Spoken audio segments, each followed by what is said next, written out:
So, hello students. Today we will discussing about next या फिर उसी टॉपिक को फर्दर हम लोग डिस्कस करेंगे, जो कि हमारा टॉपिक क्या चला था, फोटोसिंथेसिस और या फिर ऑटोट्रॉपिक न्यूट्रिशन हमारा टॉपिक था। उसी टॉपिक को फर्दर अपन या फिर हम लोग अभी डिस्कस करने जा रहे हैं। तो हमने अपने पिछले लेक्चर में या फिर प्रीवियस लेक्चर में क्या बात किया था, अपने प्रीवियस लेक्चर में हमने ये बात किया था कि फोटोसिंथेसिस प्रोसेस कैसे होता है, क्यों होता है और किन ऑर्गेनिजम्स के द्वारा किया जाता है। तो हमने यहाँ पे दो एग्जांपल्स देखे थे। यहाँ पे एग्जांपल्स हमारे पास थे ग्रीन प्लांट्स या फिर सम बैक्टीरिया जो कि फोटोसिंथेसिस प्रोसेस शो करते हैं। एंड उनके पास सोर्सेस क्या होते हैं, न्यूट्रिएंट्स के तौर पे क्या होते हैं, उनका न्यूट्रिशन क्या होता है। उनका न्यूट्रिशन होता है CO2 and water in the presence of sunlight and chlorophyll. Chlorophyll क्या है, एक केमिकल कंपोनेंट है जो कि एक सेल ऑर्गेनेल के अंदर पाया जाता है। कौन सा सेल ऑर्गेनेल, वो सेल ऑर्गेनेल है क्लोरोप्लास्ट। वो सेल ऑर्गेनेल कौन सा है, क्लोरोप्लास्ट के अंदर हमारे पास क्लोरोफिल पाए जाते हैं। तो ये मैंने एक बेसिक आउटपुट या फिर कहे तो हाईलाइट दिया अपने पिछले लेक्चर का, प्रीवियस लेक्चर का। तो आज हम लोग पढ़ेंगे उसी के फर्दर जो हमारे टॉपिक्स है। तो फर्स्ट मैं यहाँ पे हाइलाइटर चॉइस कर लूँ, फिर हम लोग आगे पढ़ते हुए चलेंगे। तो हम लोग यहाँ पे थे, now let us discuss how the plants obtain carbon dioxide. मतलब कि कोई भी प्लांट कैसे कार्बन डाइऑक्साइड लेता है, कोई भी प्लांट कैसे कार्बन डाइऑक्साइड लेता है। इन क्लास नाइन्थ, मतलब क्लास नाइन्थ में we had talked about stomata. Stomata क्या होता है, हमने या फिर आप लोगों ने भी पढ़ा होगा क्लास नाइन्थ में। आप लोगों ने स्टोमेटा के बारे में जरूर ही पढ़ा होगा। स्टोमेटा क्या होता है, देखिए स्टोमेटा लीफ के नीचे साइड जैसे आप कोई भी लीफ देखेंगे तो उसके वेंट्रल साइड, कौन सा साइड, वेंट्रल साइड। अच्छा वो तो अभी आपको समझ नहीं आएगा वेंट्रल क्या होता है, डोर्सल क्या होता है। तो मैं चलिए आपको बताता हूँ, सॉरी फॉर द इनकन्वीनियंस। तो आइए पढ़ते हैं स्टोमेटा क्या होता है, फिर आपको मैं पढ़ते हुए बताते चलूंगा, डिक्टेट करूंगा, फिर आपको समझ में आएगा कि स्टोमेटा होता क्या है। आपने क्लास 9 में भले ही पढ़ा, लेकिन यहाँ पे भी एनसीईआरटी आपको बता रहा है कि स्टोमेटा क्या होता है। स्टोमेटा क्या होता है, which are the tiny spores present on the surface of leaf. मतलब कि ये क्या होते हैं, टाइनी स्पोर्स। टाइनी स्पोर्स का मतलब छोटे छोटे, स्पोर्स ना पोर्स, टाइनी पोर्स, सॉरी ये क्या लिखा है, which are tiny pores. Pores यानी छोटे छोटे पोर लाइक स्ट्रक्चर। पोर का मतलब क्या होता है, छोटे छोटे छेद, बिंदी बिंदी टाइप का कुछ स्ट्रक्चर हमें देखने को मिलता है। कहाँ पे, on the surface of leaf. Surface of leaf पे हमें कुछ बूंदे बूंदे या फिर टाइनी पोर्स लाइक स्ट्रक्चर देखने को मिलते हैं। तो massive amount of gases exchange take place in the leaf through these pores for its purpose of photosynthesis. Basically ये बात यहाँ पे कही जा रही है कि massive amount of gases exchange. Gases exchange मतलब कि आप पेड़ से सुना हो कि ऑक्सीजन हमें मिलता है, हमें ग्रीन, अगर पृथ्वी पर, अर्थ पे अगर प्लांट्स ना हो तो हम सरवाइव नहीं कर सकते। क्यों, क्योंकि हमें ऑक्सीजन नहीं मिलेगी। तो ऑक्सीजन हमें पेड़, ट्रीज या फिर प्लांट से ही मिल रही है। तो मैसिव, तो ये कैसे हो रहा है यहाँ पे ये जो स्टोमेटा है, यहाँ पे क्या होता है, ये स्टोमेटा हेल्प करते हैं गैसियस एक्सचेंज में। गैसियस एक्सचेंज में हेल्प करते हैं, गैसियस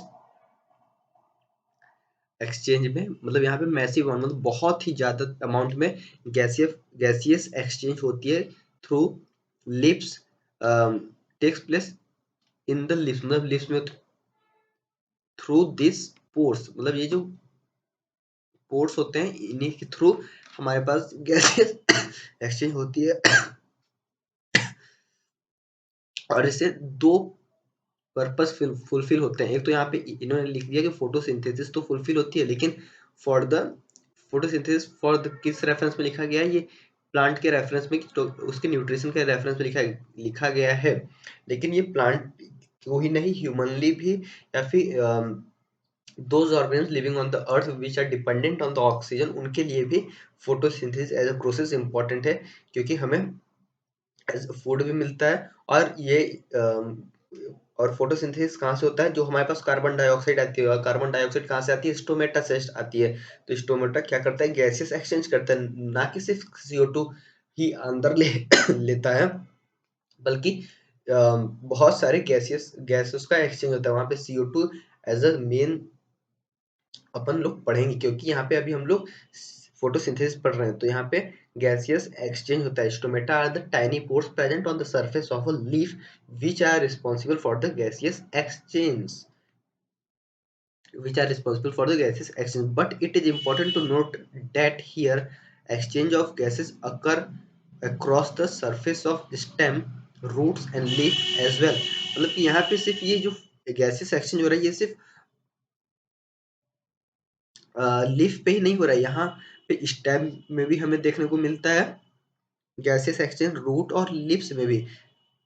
ठीक है, तो यहाँ पे गैस, ये देखो, ये जो स्ट्रक्चर दिया गया है, ये एक स्टोमेटा है। क्या है, फर्स्ट स्ट्रक्चर, ये भी स्टोमेटा है, ये भी स्टोमेटा है। तो ये कौन सा स्टोमेटा है, ये ओपन स्टोमेटा है। ये कौन सा, ओपन स्टोमेटा है। और ये कौन सा स्टोमेटा है, ये क्लोज्ड स्टोमेटा है। ये क्लोज्ड स्टोमेटा, क्लोज्ड। आप लोग देख रहे हो यहाँ पे ये जो स्पेस है, ये थोड़ी कम हो गई, और यहाँ पे ये जो स्पेस है, ये थोड़ी अभी बड़ी हुई स्पेस है। यहाँ पे अभी गैप ज्यादा दिख रहा है हमारे को। ठीक है, तो ये स्पेस अभी अधिक है यहाँ पे ये स्पेस थोड़ी कम हो गई, तो इसका मतलब सॉरी, तो यहाँ पे ये स्पेस क्लोज, ये स्टोमेटा क्लोज हो गया है। क्लोज होने से यहाँ पे गैसेस एक्सचेंज नहीं हो पाएगी, गैसेस एक्सचेंज नहीं हो रही है, और यहाँ पे गैसेस एक्सचेंज हो रही है। तो गैसेस स्टोमेटा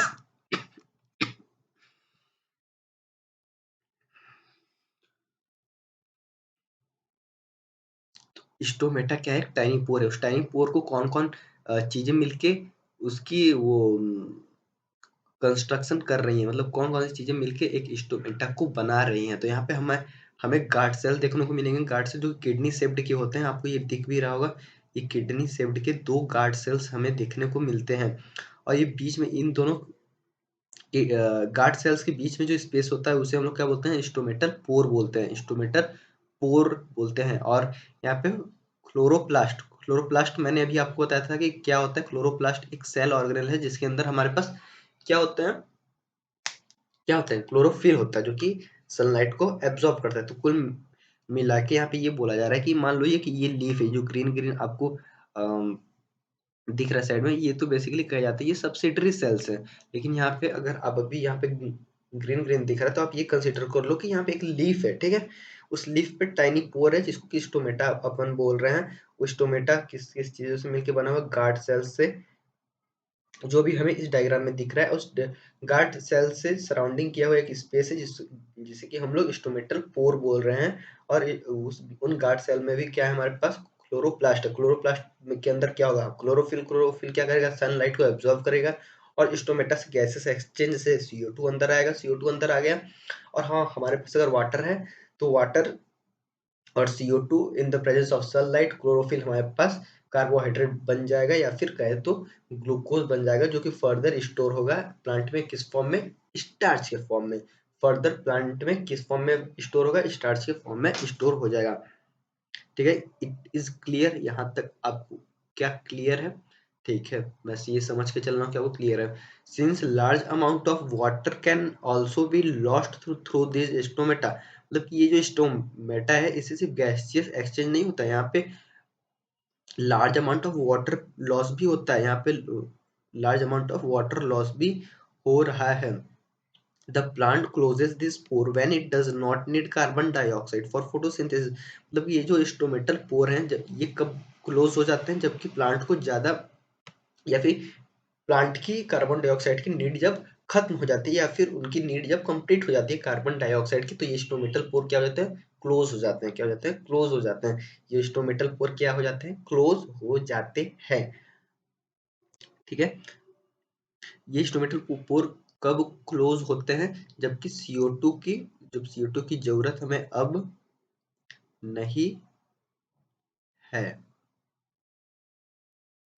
CO2 की जरूरत अब हमें नहीं है, तो ये स्टोमेटल पोर क्लोज हो जाएंगे। ठीक है, तो हमें स्टोमेटल पोर कहाँ देखने को मिलते हैं, लिप्स ऑफ द सरफेस पे, लेकिन गैसेस एक्सचेंज और कहाँ, मतलब ये फर्स्ट फंक्शन। अब सुनो, स्टोमेटा के फंक्शंस लिखने को आएंगे तो आप फर्स्ट फंक्शन जहां तक अभी हम लोगों ने पढ़ा, they are responsible for the massive amount of gaseous exchange, massive amount of gaseous exchange, and second point are also responsible for the large amount of water loss, are also responsible for the large amount of water loss। ठीक है, the opening and the closing of pore is a function of guard cell, मतलब कि ये जो opening और closing होता है stomata का, ये किससे गार्ड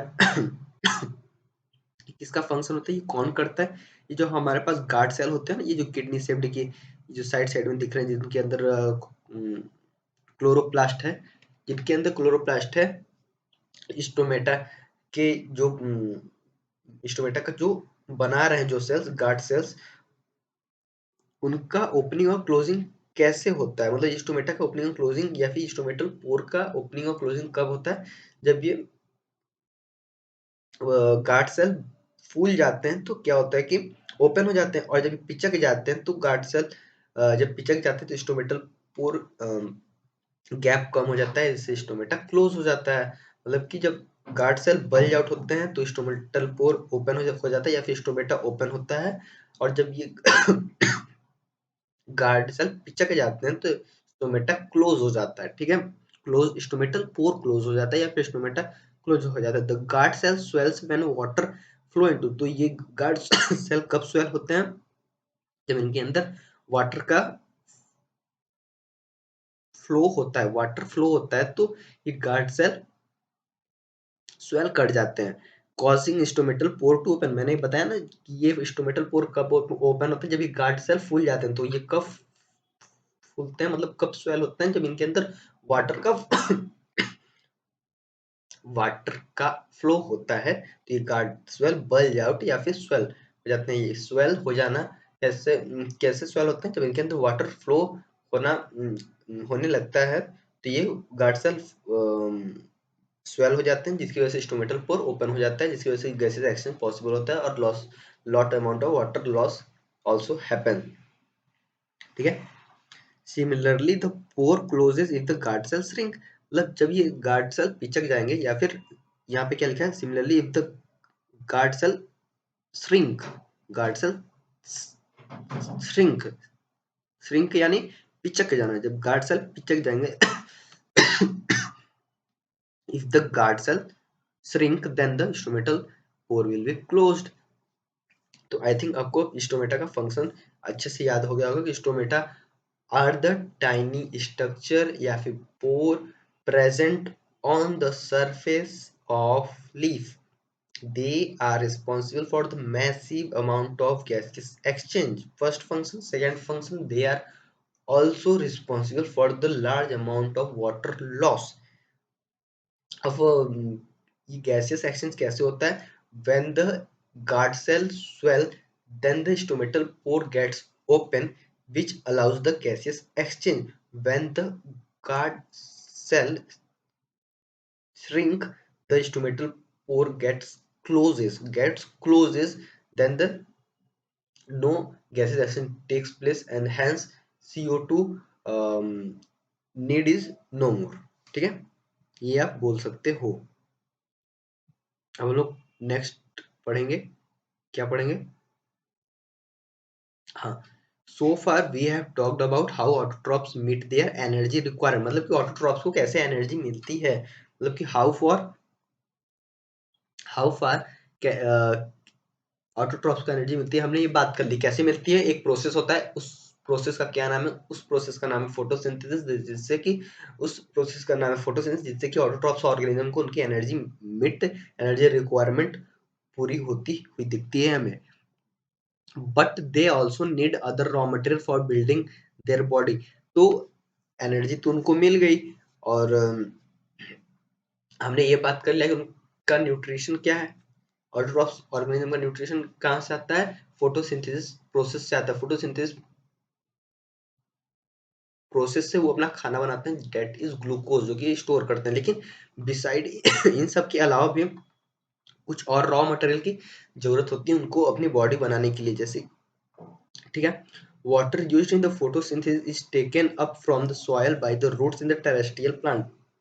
अच्छा, आप लोग ये पूछ रहे होगे कि सर CO2 तो समझ में आएगा कहाँ से आ रही है, लेकिन ये वाटर का क्या झोल है कि ये वाटर कहाँ से आ रही है? तो आप लोगों ने तो दिमाग लगा ही लिया होगा कि हम लोग पौधों में या फिर पेड़ों में पानी कहाँ डालते हैं? मिट्टी में डालते हैं, उनकी जड़ों में। तो पानी कहाँ से आ रही है? जड़ों से आ रही है। तो फोटोसिंथेसिस प्रोसेस को वाटर कहाँ से मिल रही है? प्रोसेस को वाटर सॉइल से मिल रही है। कहाँ से मिल रही है? सॉइल से। जैसे कि हम लोग रूट को ही पानी डालते हैं, सॉइल के अंदर रूट्स होती हैं, तो सॉइल से वाटर मिट इनकी पूरी हो रही है। Other material like nitrogen, phosphorus, iron, magnesium are taken up from the soil. मतलब कि सॉइल से और का क्या क्या ये पेड़ लेते हैं? तो बिसाइड वाटर के अलावा नाइट्रोजन लेते हैं। क्या लेते हैं? नाइट्रोजन लेते हैं, फॉस्फोरस लेते हैं, आयरन एंड मैग्नीशियम। ये अब नोट कर लीजिए, मतलब कि जो जो मैं येलो में हाईलाइट कर रहा हूँ, ये अभी आप नोट डाउन कर लीजिए। जैसे कि मैं अब क्या बोल रहा हूँ कि वो सॉइल से हमें क्या क्या मिलता है? तो सॉइल से आप ये ले सकते हो, water that is required for the photosynthesis process, that's a. लेकिन बिसाइड और भी कौन कौन से मटेरियल लिए जाते हैं सॉइल से? नाइट्रोजन यानी N, फॉस्फोरस यानी P, NPFeMg, मतलब नाइट्रोजन, फॉस्फोरस, आयरन को Fe बोलते हैं अपन लोग, और मैग्नीशियम को Mg बोलते हैं। तो nitrogen, phosphorus, iron and magnesium are also taken from the soil. Nitrogen is an essential element used in the synthesis of the protein and the ये पॉइंट पूरा ही आप याद कर लीजिए। नाइट्रोजन इज एलिमेंट, मतलब कि नाइट्रोजन एक ऐसा एलिमेंट है जो कि मतलब कि प्रोटीन सिंथेसिस में काम आता है। प्रोटीन सिंथेसिस में काम आता है। कौन सा ऐसा एलिमेंट है जो कि प्रोटीन सिंथेसिस में काम आता है? प्रोटीन सिंथेसिस में हमारा नाइट्रोजन काम आता है। आप पूछो कैसे, लेकिन मैं बोलूंगा आप जब हायर क्लासेस में जाएंगे तो आपको ये पता चलेगा कि फोटोसिंथेसिस हायर क्लासेस में जाएंगे तो आपको ये पता चलेगा कि how nitrogen is essential element that is used in the synthesis of the protein. लेकिन आपको एक पॉइंट यहाँ पे एक क्लू आपको मैं देना चाहूंगा कि अमीनो एसिड्स जो होते हैं उनके अंदर हमें नाइट्रोजन देखने को मिलता है। तो अमीनो एसिड से ही हमारे पास प्रोटीन बनते हैं अमीनो एसिड से ही हमारे पास प्रोटीन बनते हैं। तो सिंपल सी बात है कि nitrogen is essential for the synthesis of the protein. Is it clear? Okay, अब हम लोग बढ़ते हैं नेक्स्ट। ठीक है, तो this is taken up in the form of inorganic nitrate और नाइट्राइट्स। मतलब कि नाइट्रोजन सॉइल से किस फॉर्म में लिए जाते हैं? आपको ये तो पता चल गया कि सॉइल से क्या क्या लिए जाते हैं। एक तो सॉइल से वाटर लिए जाते हैं जो कि फोटोसिंथेसिस प्रोसेस के लिए बहुत इंपॉर्टेंट है। बिसाइड्स उनके nitrogen, phosphorus, iron and magnesium भी लिए जाते हैं। लेकिन यहाँ पे नाइट्रोजन बहुत इंपॉर्टेंट है जो कि प्रोटीन सिंथेसिस में काम आता है। लेकिन नाइट्रोजन किस फॉर्म में? सॉइल से प्लांट लेता है। मतलब प्लांट किस फॉर्म में ले रहा है? नाइट्रोजन तो हवा में होती है। आप लोगों ने ये मतलब कि पढ़ा ही होगा कि हमारे इन्वायरमेंट या फिर एटमॉस्फेयर में 78% nitrogen in the form of gases है। तो प्लांट गैसेस नाइट्रोजन को सॉइल से कैसे ले रहा है? तो वो सॉइल से नाइट्रोजन को दो फॉर्म में ले रहा है। मतलब कि वो किसी और केमिकल या फिर किसी और मॉलिक्यूल में कन्वर्ट हो जाता है नाइट्रोजन, फिर उस फॉर्म को उस मॉलिक्यूल को सॉइल ले लेता है। वो कौन से फॉर्म होता है? इनऑर्गेनिक फॉर्म, नाइट्रेट्स और नाइट्राइट्स के फॉर्म में नाइट्रोजन को प्लांट्स या फिर हाँ प्लांट्स ट्रीज एब्जॉर्ब करते हैं, प्लांट्स या फिर ट्रीज एब्जॉर्ब करते हैं। Other it is taken up as a organic compound which have been prepared by bacteria from the atmospheric nitrogen, या फिर ये ऑर्गेनिक के भी फॉर्म, इनऑर्गेनिक फॉर्म में नाइट्रेट्स या फिर नाइट्राइट फॉर्म में लिए जाते हैं। मतलब कि प्लांट अगर नाइट्रोजन को इनऑर्गेनिक फॉर्म में ले रहा है तो वो कौन कौन से फॉर्म हुए? नाइट्राइट और नाइट्रेट, नाइट्राइट और नाइट्रेट, ठीक है। NO3 और NO3 माइनस और NO2 माइनस, NO3 माइनस और NO2 minus. Is it clear?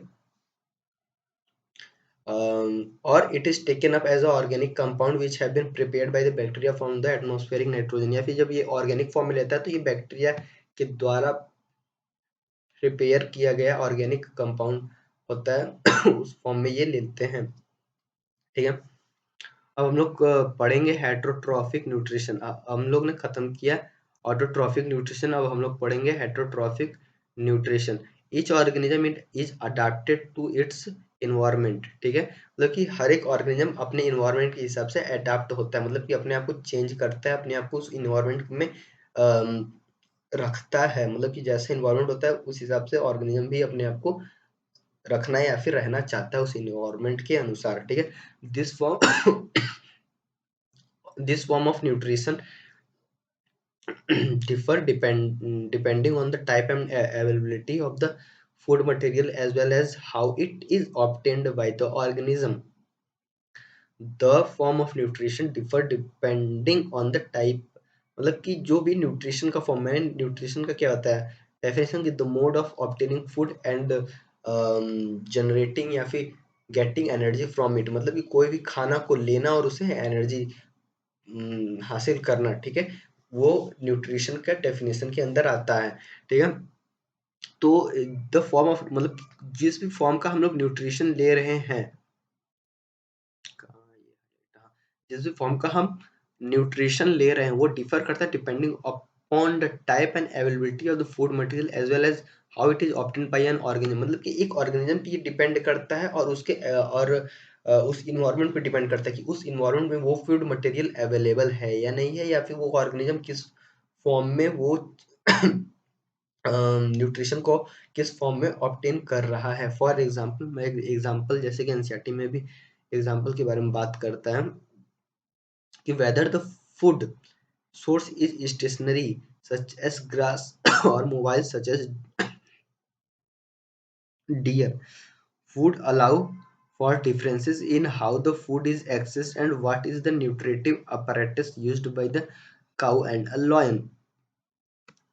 तो यहाँ पे दो एग्जाम्पल दिए गए, एक काउ का और एक लॉयन का। मतलब ये यहाँ पे बताया जा रहा है कि एक स्टेशनरी सोर्स हो सकता है जैसे कि घास होता है, जिसको कि यहाँ पे क्या लिखा है, ग्रास लिखा है, ग्रास लिखा है। और एक लॉयन के लिए क्या खाना हो सकता है? कोई भी मोबाइल खाना, मोबाइल मतलब चलता फिरता जो कि दौड़ रहा है, भाग रहा है, जैसे कि डियर। काउ के लिए उसका खाना क्या हुआ? घास। और लॉयन के लिए उसका खाना क्या हुआ? डियर। तो ये क्या है, हमारे पास दो एग्जाम्पल है। तो यहाँ पे क्यों ये एग्जाम्पल दिए गए? क्योंकि यहाँ पे बताया जा रहा है कि किसी भी ऑर्गेनिज्म को खाना किस फॉर्म में वो ऑब्टेन कर रहा है और उसकी अवेलेबिलिटी पे डिपेंड करता है। द फॉर्म ऑफ न्यूट्रिशन, मतलब कि किस फॉर्म में वो न्यूट्रिशन है वो कैसे डिफर करता है। तो कोई भी ऑर्गन कौन से फॉर्म का न्यूट्रिशन, कौन से फॉर्म का खाना ले रहा है, वो किस किस वजह से डिफर करता है डिपेंडिंग अपॉन द टाइप, मतलब कि वो किस टाइप का ऑर्गेनिज्म है और कौन सा availability of food material as well as how it is obtained by the organism, ठीक है। अब समझ गया कि मतलब कि एक काऊ है और एक लॉयन है। काऊ घास खाता है और लॉयन डियर खाता है, ठीक है। तो ये दो अलग अलग फॉर्म के न्यूट्रिशन हुए, मतलब अलग अलग फॉर्म के फूड हुए। घास एक अलग फॉर्म का न्यूट्रिशन हुआ और डियर एक अलग फॉर्म का न्यूट्रिशन हुआ। तो ये कैसे चॉइस, ये कैसे डिफर कर गया?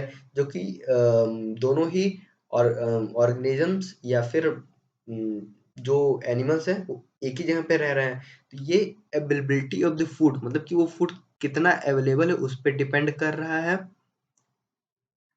एंड वो ऑर्गेनिज्म कैसे उस फूड को ले पा रहा है, मतलब कि क्योंकि काऊ जो है वो डियर को नहीं खा सकता, सिंपल सी बात है, वो डियर को नहीं खा सकता, इसीलिए वजह से वो घास की तरफ जाता है खाने। और जो कि लॉयन है उसके पास जबड़े उस टाइप के हैं, उसके पास भगवान ने क्या दिया है, पंजे दिए हैं, पंजे चीर चीर फाड़ करने के लिए, तो वो डियर के पास अपना एक ऑप्शन देखता है, इसलिए वो डियर के पास जाता है।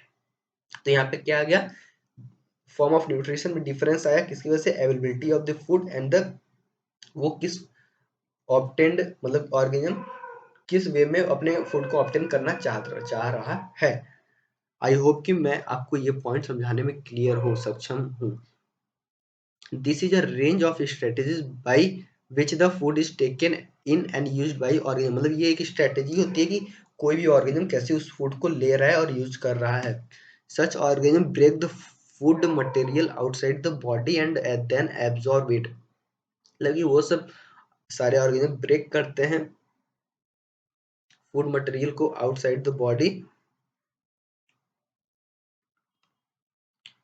एंड देन एब्जॉर्ब इट, ठीक है। Example, fungi like bread mould. Bread mould का मतलब ये होता है, जब आपने कभी देखा होगा, आप मार्केट से चपाती ये ब्रेड खरीद के लाते हैं, जब आप मार्केट से ब्रेड खरीद के लाते हैं तो उस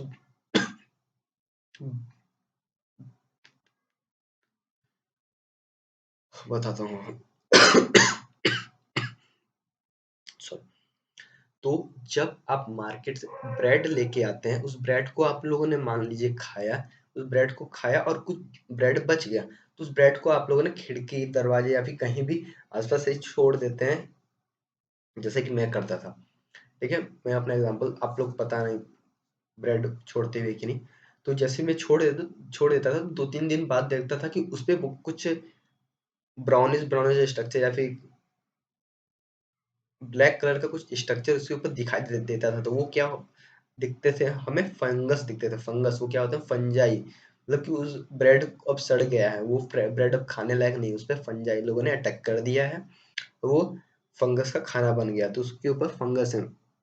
ईस्ट एंड मशरूम, तो यहाँ पे क्या लिखा है, some organism break down the food material outside the body and then absorb it. Example, fungi like bread mould, yeast and mushroom.